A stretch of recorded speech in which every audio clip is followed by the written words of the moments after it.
Ayun guys, ito, isilan po natin itong mga bracelet na to. Yan sa apo ko po yan, tsaka sa misis ko. Manidipis na yan, oh. Nadideform na, sobrang tagal na. Manidipis po, pati po itong isang side na to, yun. Oh. Ayusin lang po natin yan. Hindi po. Yan po, ayusin lang po natin ito. Nadideform, oh. Luminipis po kasi sa katagalan po yan, luminipis po yan. Kaya ayan, ayusin lang po natin yan. Ganun lang po yan.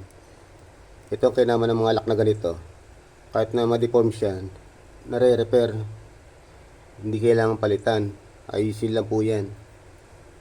Ayan. Ayan, ganyan lang po yan. Ayan, di. Ito po ulit siya. Nakaisa na po tayo. Ito lang po isa. Po eh. Sobrang tagal na po eh. Minipis po eh. Yan. Kaya ayusin lang po natin para magamit pa. Mahal po kasi gold ngayon kaya kung ano yung mga pag-uubra. Pag-uubra lang po muna natin.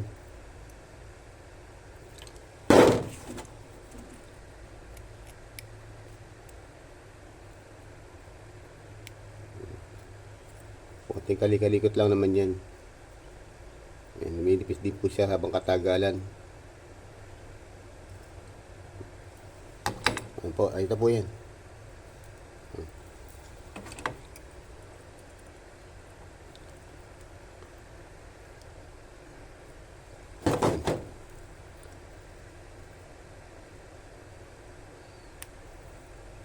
Ayan po, nakadalawa po tayo.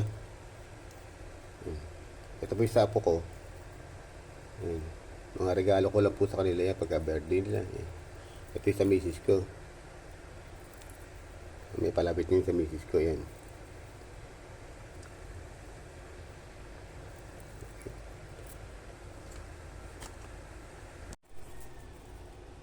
Ito, linisin na po natin to.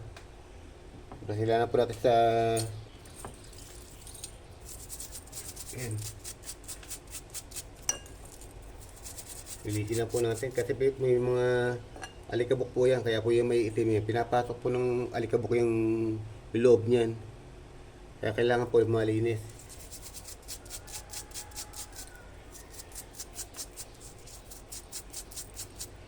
Linisin lang po natin bahagya para matanggal na po yung mga alikabok sa loob. Pinapasok din po kasi ng mga alikabok yan.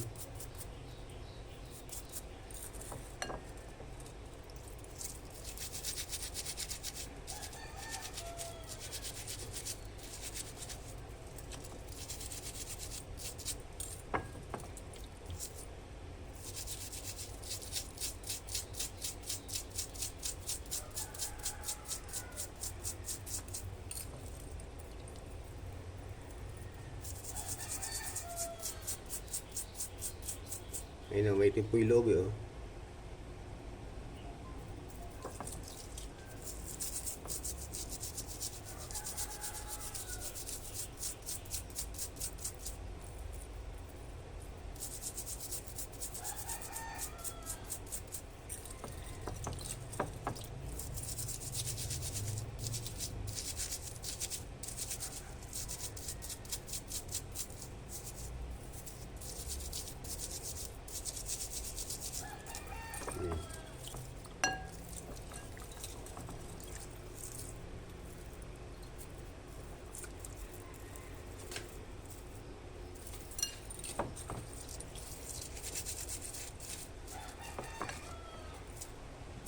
Balawan lang po natin sa tubig. Ito po tubig eh.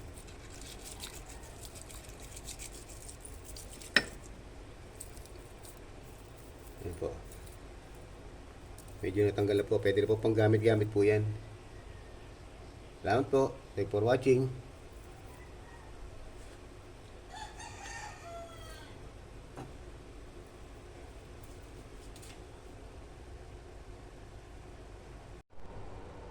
Ito po ang finished product ng ating dalawang ni-repair na bracelet.